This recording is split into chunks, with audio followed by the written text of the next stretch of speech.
L'île de Zanzibar, à l'est de la Tanzanie, est en train de changer. Il n'y a pas si longtemps, les femmes ne pouvaient pas se rassembler ou diriger des groupes, et encore moins payer pour l'éducation de leurs enfants et prendre des décisions importantes au sein de leur famille. Désormais, c'est elles qui gèrent leur propre exploitation agricole et elles sont en mesure de soutenir leur famille financièrement.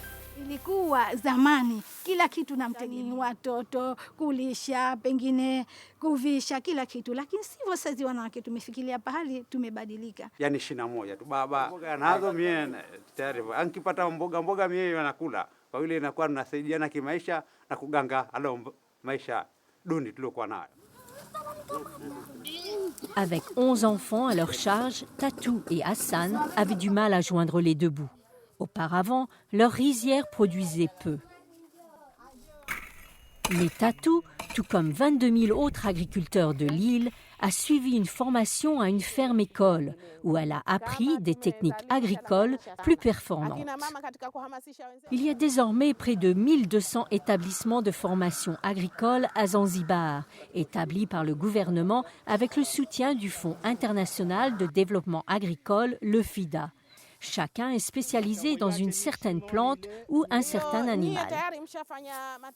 Depuis qu'elle a rejoint la ferme-école de riz, le rendement de Tatou a presque quadruplé et son rôle au sein du ménage a changé. Kama ninavyozungumza mke wangu tufanye hivi majukumu yetu. Kwa kifupi ile mipango hasa imekuwa mizuri kwa sababu unapopanda mti.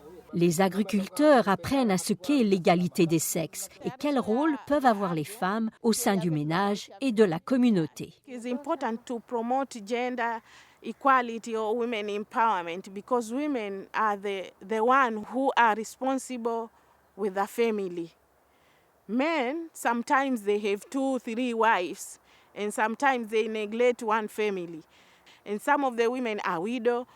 So this helps women to be in front line and to upgrade their family and their children and to better their life.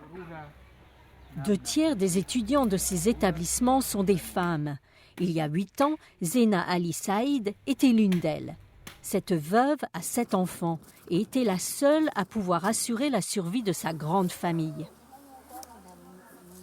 Avant de suivre cette formation, ces 7 poules pondaient si peu d'œufs qu'elle n'arrivait pas à nourrir toute sa famille.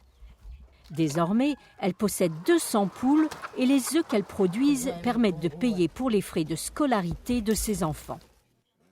Mimi kama mama, furaha yangu ni kubwa sana juu ya kuona watoto wangu najitahidi kuwasaidia katika masomo. Maintenant, Zeyana est elle-même professeure. Elle partage son savoir et ses compétences avec d'autres agriculteurs pour leur permettre de vaincre la pauvreté. Tatou est également allée au-delà de l'agriculture. Elle est désormais dirigeante dans sa communauté.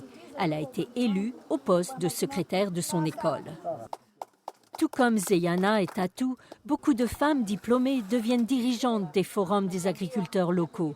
Certaines occupent même des positions dans les organes décisionnels locaux et d'autres sont des activistes pour l'égalité des droits hommes-femmes.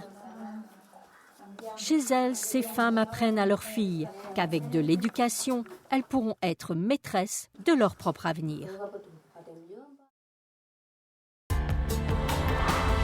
Ce programme a été produit par Joanne Levitan pour les Nations Unies.